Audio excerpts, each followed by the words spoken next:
primeira vez e agradeço muito a oportunidade de falar com vocês, mas em primeiro lugar com a comunidade. É verdade, é verdade. Muitos casos hoje na cidade de Uberaba de Alzheimer, doutora? São muitos casos. Na verdade, não é só Uberaba, é um problema hoje de saúde pública.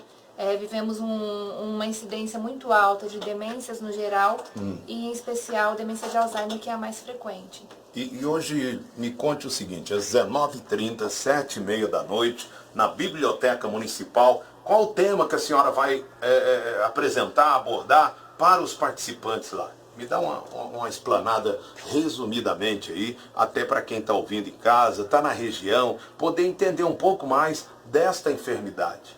Sim, Robson. Em dezembro eu tive o prazer de ser convidada pela primeira vez para estar lá com a Rosângela e com essas famílias.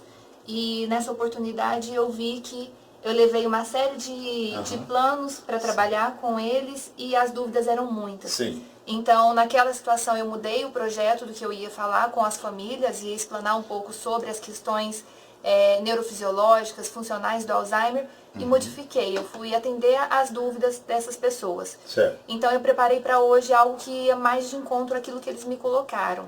E a principal questão é como lidar no tratamento diário, como se proteger do adoecimento também, porque a gente sabe que o cuidador muitas vezes cronifica, a gente diz, fica mais comprometido em questões de qualidade de vida do que o próprio paciente, pela situação de cuidado. Então, em intervalo muito curto de tempo, ele abre mão da própria vida para a rotina de cuidado dessa pessoa e, em função disso, acumula uma série de outros sintomas.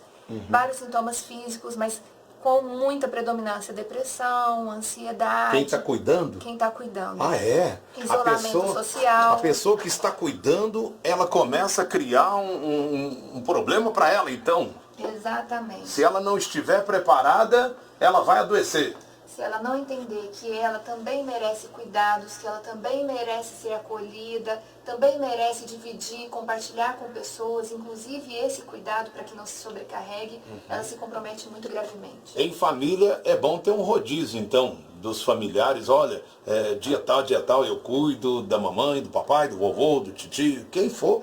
Tem que fazer um rodízio em família. É o melhor, doutora? Exatamente, Robson. O melhor é isso, tanto para que outras pessoas aprendam a cuidar adequadamente, quanto para que não abra mão da própria vida, porque a vida desse cuidador não é simplesmente o paciente. É o paciente, mais os filhos, mais a vida social, tem mais a vida a carreira. dela. Tem exatamente. A vida dela não pode parar. Ainda os remédios nessa área estão em pesquisas, em estudos. Nós temos diversos, mas até encontrar a dose adequada, a química adequada para cada caso é complicado de verdade. Tá certo. Então é muito triste para os familiares perceberem que aquela pessoa que criou, que cuidou de tantos, que foi sempre tão ativa, de repente começa a ter um processo de involução, de regressão. É o inverso do que a gente vê nos nossos filhos, que a gente tem aquela alegria de cada dia ter uma piadinha diferente, uma gracinha diferente, uma palavrinha nova, um movimento novo, andar, ficar firminho. No paciente com Alzheimer é exatamente o contrário, cada dia é uma coisa a menos que faz. Na nossa página, o vídeo da doutora Liliane, o primeiro que a gente postou já está indo para as 1000 visualizações. É rápida a coisa, viu, doutora? E eu quero que a senhora me diga o seguinte, qual a idade, ou não existe idade, para que o Alzheimer possa aparecer numa pessoa? Robson, o Alzheimer ele é predominante na terceira idade mesmo. O primeiro caso estudado foi investigado quando a pessoa tinha 51 anos e ela faleceu aos 55. Então não é uma doença tardia, não. Acontece que a gente observa já em estudos neuroanatômicos que as alterações no cérebro da pessoa começam a acontecer já há 10, 15 anos antes da manifestação dos sintomas. Olha. Então é uma doença que acontece ainda na vida produtiva do adulto. Mas ela está produtiva, mas a gente não consegue perceber. Não consegue perceber. Olha, que coisa silenciosa. Silenciosa. Os sintomas vão aparecer por volta de 55, 60 anos de verdade. E o que podemos fazer, doutora, para nos prevenir dessa doença terrível? Ótima pergunta, Robson. O que podemos fazer, Uberaba, meu povo do Brasil, pela internet e o mundo? Eu costumo falar que o cérebro que está em constante aprendizado é aquele cérebro que adoece menos, que tem menos chance desse adoecimento. Como assim, aprendizado? Manter o cérebro em constante exercício, fazendo coisas novas, em desafios constantes. Sim. Então, são muito estimulantes atividades como instrumentos musicais ou qualquer forma de música, que além de interessante, de gostoso, prazeroso, promove um esforço mental constante. Aprendizado de uma língua estrangeira, né, uma nova língua, ou os desafios do cotidiano. É muito comum a gente ver os idosos falando que não querem mexer com eletrônicos porque eles têm medo, porque não têm esse hábito. Quero esquentar minha cabeça. Exatamente. Eu ouço muito isso. Ah, não vou esquentar minha cabeça, vou ficar com o celular antiguinho. É bem essa fala. Vou ficar com o celular antigo porque com ele eu já sei mexer. Tenho medo dos outros. Isso é perigoso. Mas o novo aprendizado, se atualizar, manter esse esforço mental, é uma atividade preventiva, estimulante. Então, quando eu digo isso é perigoso acomodar o cérebro, é? Acomodou o cérebro, alguma coisa acontece. Meu sem Deus, dúvida. olha. Vida que eu digo que tudo é passageiro. Uma hora vai melhorar.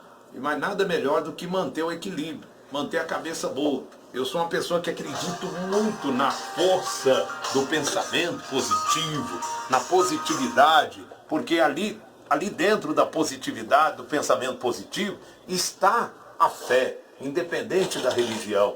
Então, eu creio que se a gente não tiver verdadeiramente focado em bons pensamentos, equilibrado com a nossa cabeça, organizado com a nossa cabeça, aí fica difícil de caminhar, fica difícil de vir as providências para cumprir os compromissos, para a gente ter a nossa sobrevivência digna.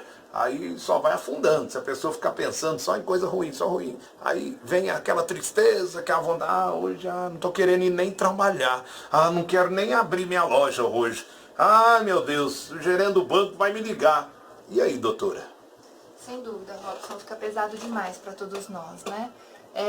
Uma dica importante, Robson, a gente pensa muito naquelas fontes de consumo das nossas energias. Aqueles pontos que sugam a gente, né? Sim. As dívidas, como você disse, os problemas de relacionamento, mas a gente precisa se preocupar em cuidar melhor das nossas fontes de energia, de promoção de energia. Então, o que tem valor importante, o que nos dá prazer?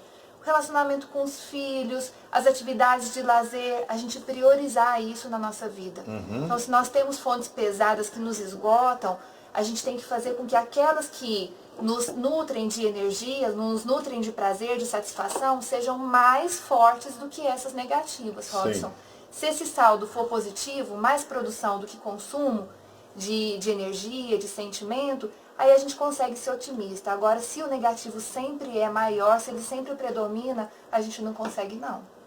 E para mudar isso, para melhorar isso, para a pessoa se manter positiva, doutora? Qual que é o exercício do dia a dia? Promover mais desses encontros prazerosos. A atividade física é fundamental, uma boa nutrição é fundamental. Então, se manter sempre nutrido daqueles alimentos mais ricos, mais cheios de energia, os legumes, os vegetais no geral, cuidado. Doutora, mas e se fala desses alimentos mais ricos, aqui, mas se o que dá prazer para a pessoa é comer uma feijoada, uma picanha gorda, como é que faz? Não, ela sem dúvida não tem que deixar de comer.